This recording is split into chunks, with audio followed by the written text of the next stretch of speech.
State legislation has decreased the total number of beds across all of Colorado's juvenile detention facilities really in the last few decades. In 2003, capacity was set at 479 beds. 4 bills, and 18 years later, the cap is now lower at 215. We believe that this cap is putting our community and these young kids in further jeopardy by existing at all. Dustin Zavanek, a conservative Aurora City Council member, wants state lawmakers to pass a bill that gets rid of that cap, calling it arbitrary and believing it would help with public safety. We need to see fewer kids who are committing these violent crimes being released right back into the same environment. The resolution passed on a 6-4 vote, so now council can advocate for this at the Capitol if a bill comes to fruition on the matter.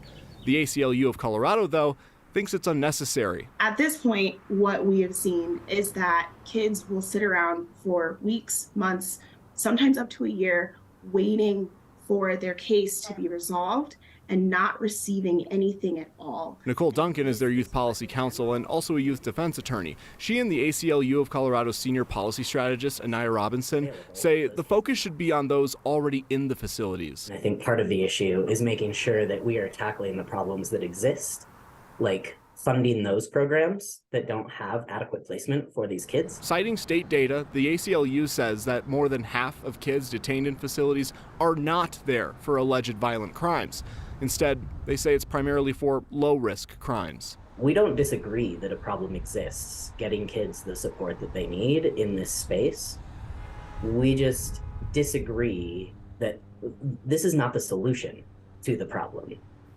Now, Councilmember Zavanek believes that the bed cap does not address the issue of resources in youth detention facilities, calling them two different policy arguments. But to that end, Alex, Aurora Interim Police Chief Art Acevedo also spoke at that meeting, saying that they feel that there needs to be a more effective re-entry program to break the cycle of recidivism for youth. All right, clearly something needs to be done, and they're looking at it. Step one. All right, Luis, thank you.